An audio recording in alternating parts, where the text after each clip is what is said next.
Today we're here for my face, trying to fix my acne scars. I'm pretty excited because I've heard a lot of good things about Dr. Emer. Heard you guys on Instagram, and I've seen the before and afters, and I'm pretty excited. Hey guys, so my patient here is under sedation. We're gonna do a strong laser for his acne scars today. But what he really needs, because he's got that cobblestone, deep, broad acne scars, is filler. So we have here our PMMA.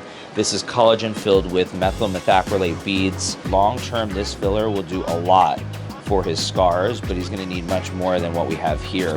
So I'm gonna do a bunch to areas that we noticed, like these temple area. You can see I'm filling that out right there, that scar. Most of these scars, these deeper scars, need 0.1 to 0.2 of this filler.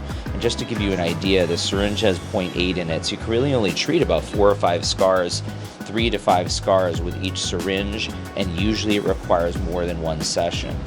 But these will fill out permanently, or at least long lasting, more than 5 years, as we're remodeling the skin with the lasers. So we're doing microneedling radiofrequency right now as our first deep pass before we go into our laser for our deep acne scars.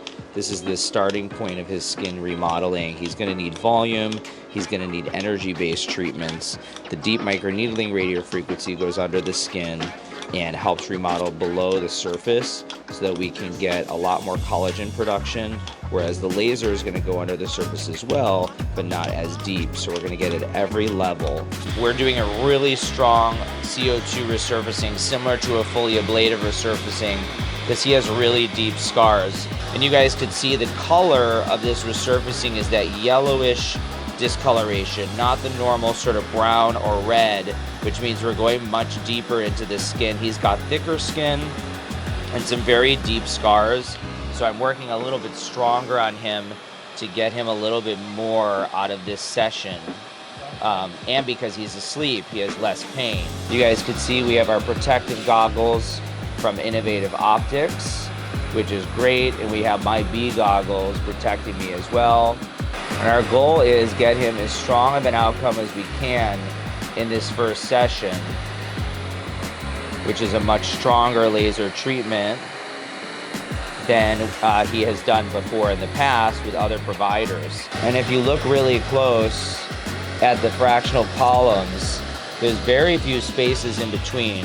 That's because we're doing a strong setting, you guys, very strong setting.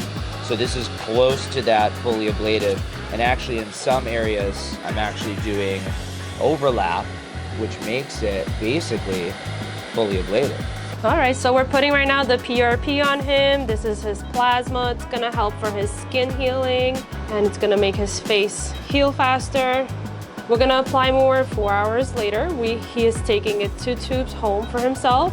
Right now I feel like I got a sunburn. I was under anesthesia because I'm allergic to tetracaine. So right now it just feels like a sunburn. Yeah, so far I'm pretty excited what's going on. I'm going to basically do the hydration mask and stuff like that. This is day 1, really red, swollen, no pain, and just relaxing. Hey everyone, this is day 2. Swelling starting to go down a little bit. Noticing a little scabbing around the nose area and chin, but otherwise I feel pretty good. No pain, and just taking it day by day. This is day 4. Redness is going down, swelling is not that much, and the scabs are almost all gone. Feeling good.